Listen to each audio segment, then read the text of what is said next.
Hello, welcome back to a new video. Today I'm going to dive into 15 ways on how to help someone who is struggling mentally. I think it's been a bit of a tough year for quite a few people. I know personally for me it's been exceptionally tough, and I don't think that's necessarily down to just coronavirus, because I lost my dog back in the middle of March, who was my best friend, and then I resigned my job as a dog walker for obvious reasons, and then later down the year I lost myself. So since July things have been spiralling, to say the least, hence why there's been no uploads on this channel. It's been a bit sparse. I literally had no desire to do anything that I enjoyed, like creating videos or writing or anything like that, and I found that without that light to hold on to, it was a pretty dark place, and I think it's been some of the worst I've ever experienced in my life.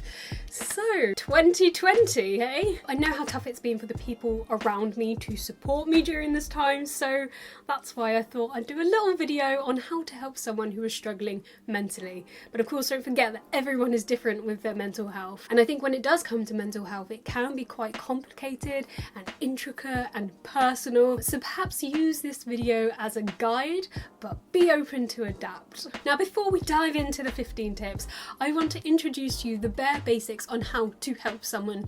If you take anything away from this video, take away PLUSA. What the flippity do is PLUSA, I hear you ask? It's a very good question. If you apply PLUSA, then you will naturally become a better source of support for the person who is struggling. So PLUSA is an acronym, and it stands for: P is for perspective, try and see things from their perspective. L is for listen. Listen to them, listen to their worries, to their troubles, just listen. U, probably my favourite one, understanding. Understand how they might be feeling, understand why they might be feeling like that, and understand their perspective, and understand when you listen, they all interlink. What? S is for support. Support them by understanding and listening to their perspective. And last of all, A is for awareness. Be aware of their situation, be aware of how you are speaking to them, what kind of tone or language you are using. Be aware. PLUSA. The next time you go to help someone who's struggling mentally, ask yourself, is it in line with PLUSA? Because if any of the following questions are answered with no, then you may need to rethink on how you're interacting with this person. So, number 1, am I seeing things from their perspective? Have I truly listened and absorbed what they've said? Am I understanding this situation? Am I being understanding with this response? Is what I'm about to say being supportive? Am I being supportive? Am I being aware that this response is being fueled by my reaction? Am I being aware of their emotions and feelings? Am I being aware that this response is unhelpful? PLUSA. If you answered no to any of those questions, then perhaps try and rethink and restructure a more helpful response. Now, it's quite difficult to get this right every single time. It does take practice to get used to, but the more you do it, the easier and more natural it will become. So for the sake of the acronym, it's PLUSA, but it does not define the order of importance. Because I feel quite strongly that awareness of a situation, of their feelings, of your reaction can unlock understanding.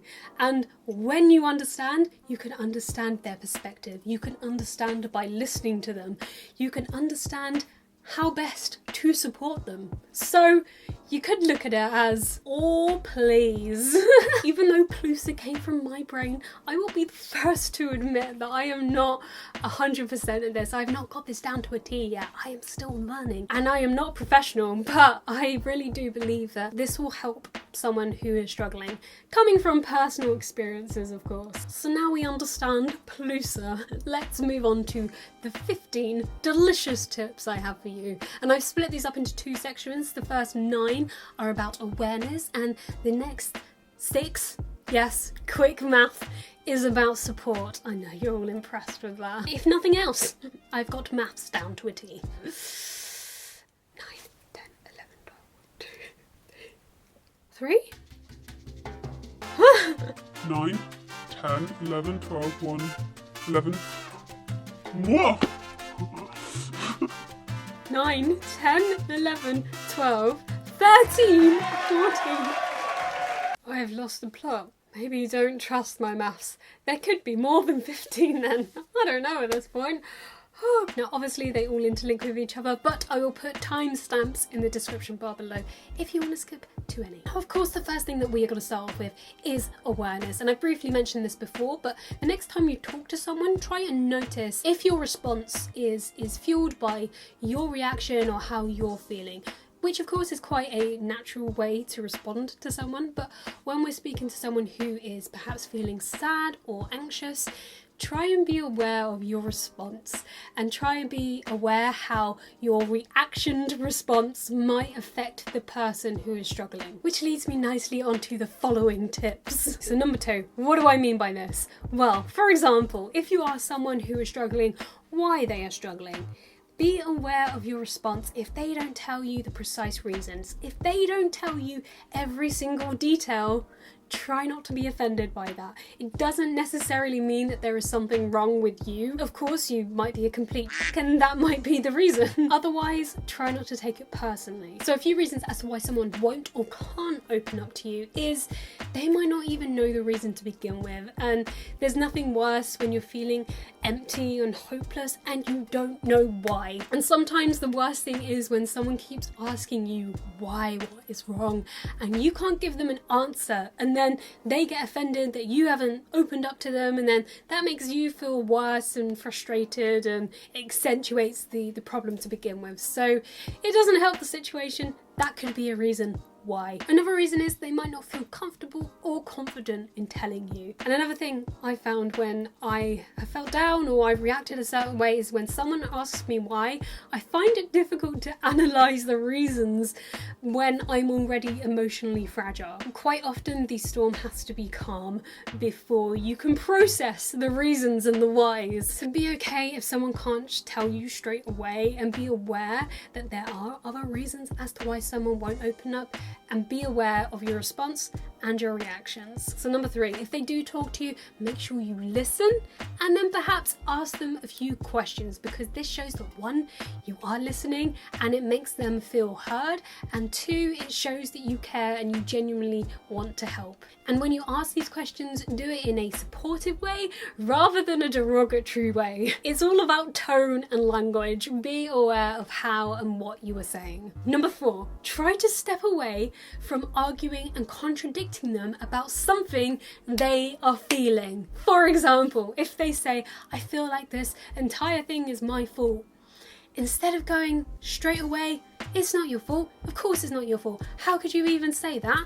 Instead of doing that, ask them why they think it's their fault. Ask them questions about what they think instead of telling them about what you think. Because if you shoot them down straight away for something that is causing a genuine emotion, then they are going to close up around you. They are going to not feel like they are being heard, and they will feel invalidated. In this situation, it's not about you, it's about the person who is struggling. It's about being aware, listening and understanding their perspective so you can be supportive.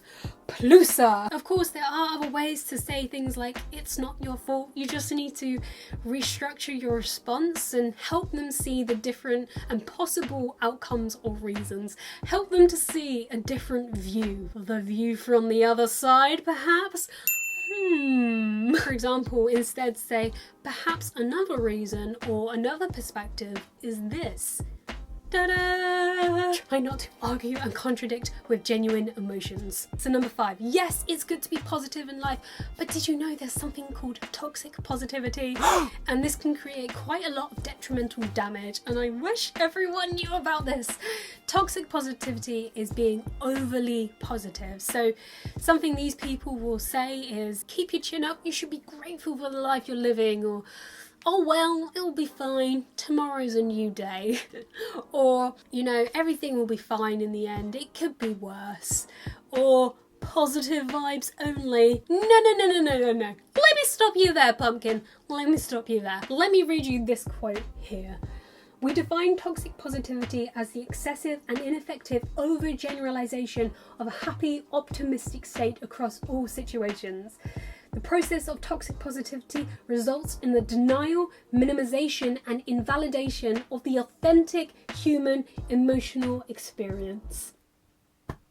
Isn't that just beautiful? I'll link this website below if you want to go and read up more about it. But what it's essentially saying is it's perfectly normal. It is human nature to feel negative emotions. And what toxic positivity does is it tries to cover it up and pretend it doesn't exist. And of course, this only results in more anxiety and stress and negativity. And it ends up making us feel like we are a burden on them. So be aware of toxic positivity. For example, instead of saying positive vibes only, instead say, I'm here for you through the good and the bad. How much more powerful is that? Right, we're on a roll here, guys. Number 6, if you're going to assume, just stop. Don't assume you know what's wrong. Don't assume that you've done something wrong. It's just better for everyone involved not to assume and not to speculate. If you need clarification, then ask. I would do well to remember this one also. Okay. Number 7, if you were sitting there wondering, now what's the best advice that I can give to someone? Let me stop you right there, because people are often not looking for advice. Let me say this again for the people in the back. People are often not looking for advice. Unless they specifically ask you, what is your advice, or what do you suggest I do? Try not to give them unsolicited advice. I think it can be a very human instinct to try and problem solve, but just try and hold that back in this instance. Try not to tell them you need to do this or you need to go and see a professional, because you are forcing your ideal onto them, and that perhaps is not what they want to do, but instead what you want them to do. And no one is going to do anything unless they want to do it. When you think about it, pretty much every decision that we've ever made since the day we were born is because we want something. And here's the deal, guys. You don't need to be a teacher, you don't need to be a guru or a counsellor, you just need to listen. Because I'm not telling you something to get your advice, I'm telling you something to lighten the burden that I am carrying. I know for a fact that I have been super guilty of doing this before, so I know that it comes from a place of care and love, and you just want the person to be better and happier, but for a lot of people, it doesn't work, and certainly not for me. And now I can see it from the other side of the table. I can see how unhelpful it actually is. So my advice to you is to not give advice unless they ask. Number 8, be aware that depression and anxiety and mental health is often invisible, just like cystic fibrosis. So try to refrain from saying phrases like, you seem happier today, because although yes, they might seem happier to you on the outside, try not to let it sway you into thinking that they've made a full recovery, because this might very well invalidate how they are feeling underneath. And be aware that some people only put out what they want you to see. You're not going to get the entire picture from just looking on the outside. And it's exactly the same thing when someone is sad. Try not to let yourself think or say, oh, they've relapsed again. Like, let's just stay away from that. The reality of it is, of course, that mental health takes time. It's not like you just flick a switch and the world is full of colour again. It takes time, so try and be patient with someone's mental health. Number 9, try and be guided by them. So if they can't continue a conversation because they are possibly overwhelmed, then be okay with that and be aware of your reaction to that as well. So try not to interrogate them or get frustrated or disappointed. And I'm quite fortunate now to have a few friends over text who I can open up to when I am struggling. And although it's much harder to support someone through text because of miscommunication of tone and body language, etc., there is one thing that messaging has which real life doesn't, and that is emojis. So with one friend we've created like this key so that one emoji means something specific and either person can use it when they are struggling. For example, there's the padlock emoji, which means I'm struggling to reply or answer this message, or I don't know what to say. And this just makes it easier for both people involved, because if I'm feeling suddenly overwhelmed, I can just chuck the padlock, and then the other person is aware of that and aware of where I am mentally, and hopefully can then understand on how to support me better. If you have a close friend, utilize the use of emojis. And if in real life you are in a group of people and you notice someone who is upset, try not to draw attention to that fact, but instead speak to them privately and be guided by them. Let's move on to the support half of this now. So number 10 is understanding. Understanding is key. Like I've already mentioned, it opens up a whole bunch of doorways. You can understand by listening to them, you can understand their perspective, you can then gain insight into why they are feeling like that, how they got to feeling like that, and then of course you can understand best on how to respond and support someone. Dare I say it, the deepest solace lies in understanding. And when you say I understand, try and really mean it, because when people say, yeah, I understand, but, I feel like it kind of loses its sense of reliability, because you're not fully understanding if you're contradicting someone by using a compound such as but in a sentence. So try and say I understand if you truly understand, and if you don't, then ask. Number 11, I've run out of hands. So we're just gonna have to do jazz hands from now on. No, number 11 is all about perspective. We've mentioned perspective quite a few times now, so going with that same theme, try to see things from their perspective, and once you do, don't judge. Try not to make them feel like they are overreacting or being silly. Try not to make them feel like they are just being lazy, because whatever it is that they are going through is having a profound effect on them mentally. It is valid, even if it's something small to you because they got upset about, they couldn't choose what top to wear, or they couldn't open the curtains, or left the washing in the machine, or something like that. Even if to you it seems like a bit of an overreaction and it's not the end of the world, toxic positivity, to them it's a tipping point on top of everything that they are going through mentally. So try to see the world from their eyes, try to see their perspective, and once you do, refrain from judgment. Right, number 12, be a source of trust. If they want your support, they need to be able to trust you, and you need to trust them. Trust is imperative because it creates a strong connection between two people, and if you are someone who believes in that person and believes in that connection, then you will naturally keep things between just the two of you. And what's more, that shows respect, and it shows the other person that you've got their back no matter what. And if they don't trust you, think about why that is. Have you done something in the past which has compromised that trust with them? Ask yourself perhaps how you would feel if a friend told another friend something personal about you. You'd probably feel a bit angry, a bit upset, a bit hurt, probably a bit frustrated, sad and embarrassed, and maybe even lonely, because you thought you had that connection with someone and they've gone and abused it, and now that connection has vanished. Now, of course, the only exception to this rule is if it is seriously life-threatening. Otherwise, if your excuse for breaking that trust is, oh, I only told so-and-so, like, who are they gonna tell? That's not the point. That's not the point. You've broken that trust, and it can be harder to rebuild. If someone does open up to you, recognize that they've chosen to speak to you. They trust you. Try not to take that lightly, and don't take it for granted. It should just be common sense, but I think some people might need a refresher. Be a source of trust. Number 13, ask them, is there anything I can do to help you? Because it shows that you care, it shows support, respect and trust. When I get asked this question 9 times out of 10, I can't think of a way anyone else can help me, because I don't even know how I can help myself. So if the answer to that question is no, then it sounds silly, but try not to be offended or disappointed or frustrated in them. The main thing is you asked, and you are there for them if they can think of anything. And if the answer is yes, be prepared for whatever answer they give you.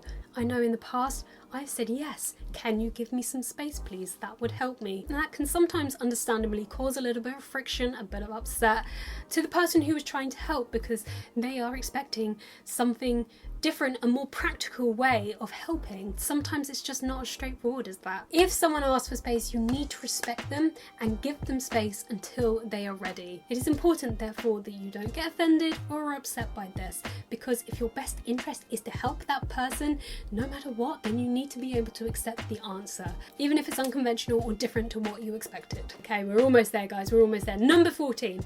Sometimes if you just want to help someone, then the smallest ways can make the biggest impact. It's the simple things like a hug or a cup of tea or a text message or a small unexpected gift like their favourite chocolate or a card. It doesn't have to be anything expensive. I'm not advocating to spend loads on a big gift, because at the end of the day it's about the message behind that action. And this shows that you've actively thought about them even when they weren't there. And when you are the person who is struggling, you forget. You forget that people care about you. You forget that you are loved, and you forget that you matter, because you're in this whirlpool of despair and you feel like a burden on these people. So when you get a cup of tea or a message or whatever, it kind of awakens you, and there's that comforting thought of, oh yeah, that person does care about me. I'm not alone in this. I also think that with this sort of thing, there could be a potential misunderstanding between pity and care. So when you do give them something, a text, a hug, whatever, make sure you're doing it out of care and not pity, because no one wants pity. And finally, number 15, it is important to remember this. If I am the person who is struggling, then there is only one person in this entire universe who is going to help me, and that is me. No matter how much love and support I get given, ultimately it's down to me and my mind. Personally, for me, it has to be my decision to want to make a change and to actively seek out things like therapy or mindfulness or medication. And guys, I genuinely can't recommend Headspace enough. It's a meditation mindfulness app and it's incredible. There are so many different courses and single packs and videos and animation stuff for sleep as well if you have trouble sleeping. It is genuinely incredible, and I'm currently doing the Handling Sadness course, and honestly, the stuff I have learned about the mind is truly life-changing to my mental health. And I'm not being paid to say this or anything, I just genuinely love it. And if we link back up to tip number 14, you can actually gift someone 1 month of Headspace. Even if they don't want to use it, it's there if they want to try it. Mindfulness is so underrated. It genuinely should be taught in schools because it is transformative. Why don't we learn about this stuff in schools? Mindfulness and mortgages would be nice, you know, but the mind needs nourishment just as much as the body needs food. I'm going to round this up now with a final quote, and that is, with awareness comes understanding, and with understanding comes acceptance, and only with acceptance can there be recovery. That's quite a lot of information to take in, so feel free to come back to this video if you need a refresher. The subconscious mind thrives on repetition. And again, I'm not an expert, I'm not a professional on this, I'm merely speaking from personal experience. And I'm also aware that I haven't got these tips down to a T. I'm not perfect, I'm human. And it pains me to think how I used to react to situations and respond to things. Looking back on it, it's quite shameful, but I think one thing that it definitely does show now is personal growth. Every single day I am learning, and if you guys have any tips, then leave them in the comments below, because I honestly love learning about this stuff, and we can work together as a team to help the people that we love and care for. If you've made it this far, well done. Let's drop an emoji of an umbrella in the comments below. Let's confuse everyone else. And thank you so much for watching. I hope to get my YouTubey creative brain back in gear soon. I really hit rock bottom this year. Now I'm trying to claw my way out. So thank you for your patience. Thank you for listening. Thank you for understanding and just support. Thanks for your PLUSA, basically. Give this video a thumbs up if you enjoyed it, if you learnt anything, and of course subscribe if you wanna, and I will see you in the next one.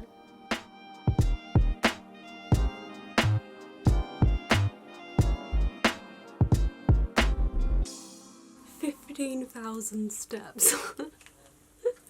I started off with 6, and because I do this a lot, I'm up to 15,000 now, so there we go.